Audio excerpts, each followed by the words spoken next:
నమస్తే, welcome to legend TV. నేను మీ బాను. ఏదైతే హెచ్సియులో హైదరాబాద్ సెంట్రల్ యూనివర్సిటీలో ఒక పెద్ద ఉద్యమం అయితే చెల్లైనట్టు తెలుస్తుంది. దీనికి సంబంధించి 400 ఎకరాల భూమిని ఇది ప్రభుత్వ భూమి అని చెప్పి ప్రభుత్వం చెప్తా ఉంది. హెచ్సియు సంబంధించిన విద్యార్థి నాయకులు అయితే ఇది ప్రభుత్వ భూమి కాదు, ఇది మాకు సంబంధించిన అడవి, ఎన్విరాన్మెంట్ మొత్తం నాశనం చేస్తా ఉన్నారు. ఇప్పటికే హైదరాబాద్ లో ఏదైతే గ్రీనరీ లేకుండా పోయింది, ఈ గ్రీనరీ ఉన్న కొద్ది శానాన్ని కూడా తీసేస్తున్నారు. ఇందులో చాలా మంది వన్యప్రాణులు ఉన్నాయి, వాటన్నింటినీ చంపివేసేస్తా ఉన్నారు బుల్డోజర్లతో అని చెప్పేసి కూడా స్టూడెంట్స్ అందరూ ఆగ్రహం వ్యక్తం చేస్తారు. దానికి సంబంధించి విషయాలు మాట్లాడే చేద్దాం. మనతో పాటు హెచ్సియు సంబంధించిన లీడర్ శివ గారు మనతో ఉన్నారు. అన్న, చెప్పండి, ఏంది పరిస్థితి, ఏంది? నిజంగానే 400 ఎకరాలు ప్రభుత్వాన్నేనా లేకపోతే కాలేజీకి సంబంధించి? లేదండి, ఇది యూనివర్సిటీ ల్యాండ్.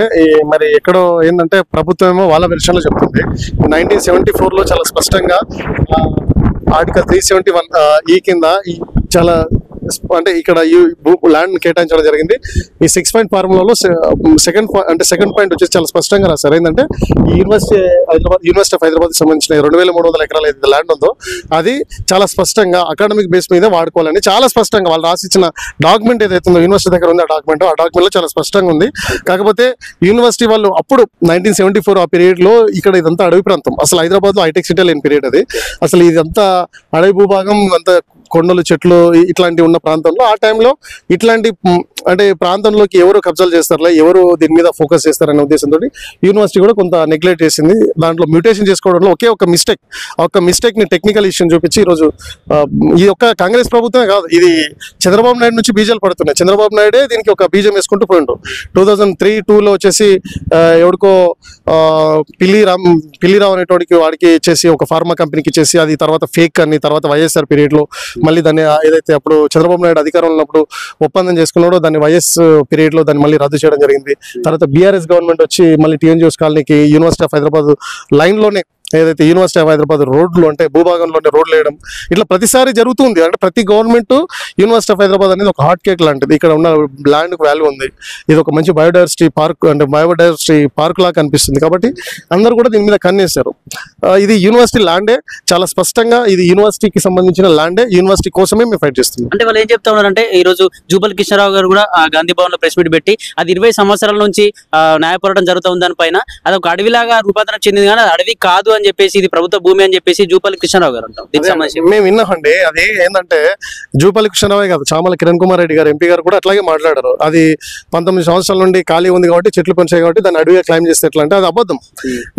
సరే, 19 సంవత్సరాల నుంచి అంటే వ్యవసాయం చేయకుండా అట్లా వదిలేసిన ఎక్కడైనా ప్రాంతంలో మరి పశుపక్షాదులు, జంతువులు, కీటకాలు, క్షీరదాలు ఉన్న ఏదైనా చూపిస్తారా? మరి అది అంటే రాంగ్ స్టేట్మెంట్. వాళ్ళు మరి ఏం అవగాహనతో మాట్లాడుతున్నారో ఏంటో అర్థం కావట్లేదు. కానీ మరి కాంగ్రెస్ గవర్నమెంట్ మీద చాలా సంపూర్ణమైన నమ్మకం ఉందండి స్టూడెంట్స్ కి. మిమ్మల్ని అధికారంలో తీసుకొచ్చిందే స్టూడెంట్స్, నిరుద్యోగులు.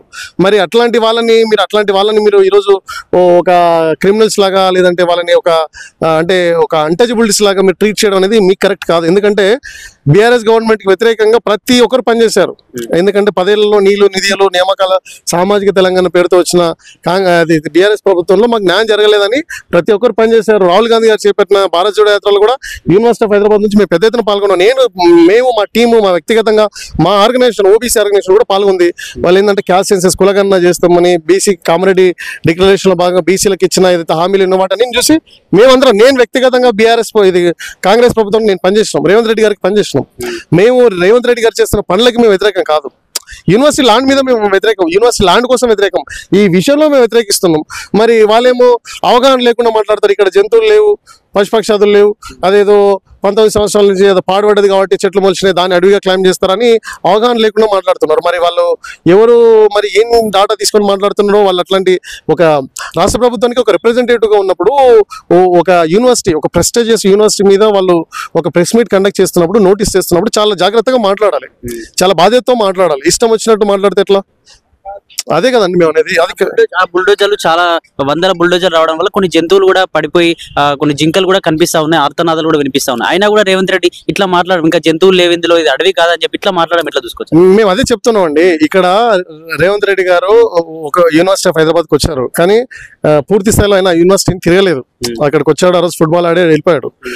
ఇంకా ఇప్పుడు ఎవరైతే ఈ మాట్లాడుతున్నారో ఇవన్నీ వాళ్ళు ఎవరికి తెలీదు. ఇక్కడ ఈ రోజు తెలంగాణ క్యాబినెట్ లో ఉన్న దుద్దిల శ్రీధర్ బాబు గారు ఇక్కడ యూనివర్సిటీ ఆఫ్ హైదరాబాద్ స్టూడెంట్, బట్టి విక్రమార్క గారు ఇక్కడ యూనివర్సిటీ ఆఫ్ హైదరాబాద్ స్టూడెంట్. వాళ్ళకి తెలుసు, వాళ్ళని పెట్టమని స్టేట్మెంట్ వాళ్ళని పెట్టి ఇక్కడ ఏవి లేవు, అదంతా ఫేకు, అక్కడ జంతువులే లేవు, పశుపక్షాదులు లేవు, చెట్లే లేవు, ఔషధ గుణాలే లేవు, ఇదంతా అబద్ధము అని చెప్పమనండి వాళ్ళని శుద్ధం.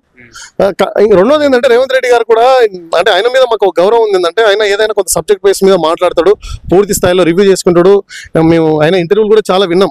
రేపు ఒక ప్రెస్ మీట్ ఉందంటే ఈ రోజు నైట్ ఆయన దాని మీద మళ్ళీ ఒకసారి చూసుకుంటాడు అనేది వాళ్ళు వ్యక్తిగతంగా చేసిన ఇంటర్వ్యూలు కూడా మేము విన్నాం. మరి అట్లాంటి స్థాయి వ్యక్తి, ఒక రాష్ట్రానికి ముఖ్యమంత్రిగా ఉన్న వ్యక్తి ఇంత వెయిక్ కామెంట్ ఎందుకు చేస్తాడు అనేది మాకు చాలా ఇబ్బందికరమైన వాతావరణం. అది మేము ప్రశాంతంగా ర్యాలీ చేస్తా ఉన్న సమయంలో, ప్రొటెస్ట్ చేస్తా ఉన్న సమయంలో లాఠీ చార్జీలు చేస్తా ఉన్నారు పోలీసులు. దీన్ని ఎట్లా చూడొచ్చు అసలు? అదే అండి, ఇప్పుడు మేము అదే చెప్తున్నాం. ఎందుకు అసలు ఈ యూనివర్సిటీ స్టూడెంట్స్ ఇప్పుడు ఆ 400 ఎకరాలు మేము లాకర్లో పెట్టేసుకుని అంటే క్లోజ్ చేసుకుంటున్నామా, లేదంటే ఎవరికైనా నమ్ముతున్నామా? ఎందుకు? సరే నిజంగా మీరు ప్రభుత్వ భూమి అంటున్నారు కదా, కోర్టులో పిల్లేసాము, ఆ జడ్జిమెంట్ వచ్చేంత వరకు ఆగాలి కదా. రేపు 7th రోజు జడ్జిమెంట్ వస్తుంది. ఎందుకు అంత హడావిడి చేసి వీకెండ్ టైంలో వచ్చేసి హాలిడే ఉన్న టైంలో వచ్చేసి ఎందుకు ఇట్లా చేస్తున్నారు? ఈరోజు కాంగ్రెస్ ప్రభుత్వం చెప్తుంది మేము హైడ్రా తీసుకొచ్చినాం. హైడ్రా అనేది నిజంగా మోటో, చాలా మంచి మోటో. ఎందుకంటే ఈ నాలాల్ని, లేదంటే ఈ ప్రభుత్వ భూములను, లేదంటే ఈ చెరువులను, లేదంటే ఏదైతే నీరు ప్రవహిస్తున్న ఏదైతే పెద్ద పెద్ద కాలువలునో వాటిని కబ్జా చేశారు, కట్టేశారు.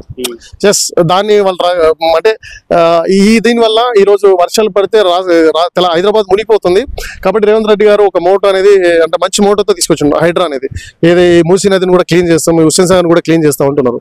ప్రకృతిని మేము కాపాడుతాం, ప్రకృతికి పెద్దపీట వేస్తాం, చెరువులను మళ్ళీ అంటే మేము మళ్ళీ స్వాధీనం చేసుకొని పునర్వైభవం తీసుకొస్తాం. ప్రకృతిని కాపాడితేనే ప్రకృతి మనం కాపాడుతుంది, మేము నేచర్ని కాపాడుతాం, బయోడైవర్సిటీని కాపాడుతాం అని చెప్తున్నారు. ఎస్, మరి మీరు అంత గొప్ప మోటో ఉన్నప్పుడు మరి యూనివర్సిటీ ఆఫ్ హైదరాబాద్ కూడా మరి బయోడైవర్సిటీ కాదా? మరి యూనివర్సిటీ ఆఫ్ హైదరాబాద్ ప్రకృతికి అనుకూలంగా లేదా? ఇక్కడ హైదరాబాద్కి లంచ్ అండి ఇది. మీరు హైదరాబాద్ లో, సౌత్ ఇండియాలో ఇంత ప్రెస్టేజ్ అంటే ఇంత ప్రశాంతమైన బయోడైవర్సిటీని మీకు ఎక్కడ కనిపించదు. హైదరాబాద్ యూనివర్సిటీ ఆఫ్ హైదరాబాద్ ని మినీ ఇండియా అంటారు. ఇక్కడ భారతదేశంలో ఉన్న అన్ని రాష్ట్రాల నుంచి వచ్చే స్టూడెంట్స్ ఉంటారు, కేంద్రపాలిత ప్రాంతాల నుంచి వచ్చే వాళ్ళు ఉంటారు, ఫారినర్స్ వచ్చి చదువుతున్నారు ఇక్కడ. ఢిల్లీ యూనివర్సిటీ ఈరోజు హైదరాబాద్ యూనివర్సిటీ ఆఫ్ హైదరాబాద్ కన్నా పెద్ద ర్యాంకింగ్ ఉంది. అట్లాంటి యూనివర్సిటీ ఆఫ్ హైదరాబాద్ అంత పెద్ద ర్యాంకింగ్ ఉన్న ఢిల్లీ యూనివర్సిటీలో కూడా ప్రశాంతత లేదు. ఈరోజు పొల్యూట్ అయిపోయింది, మొత్తం ఢిల్లీ అనేది పొల్యూట్ అయిపోయింది.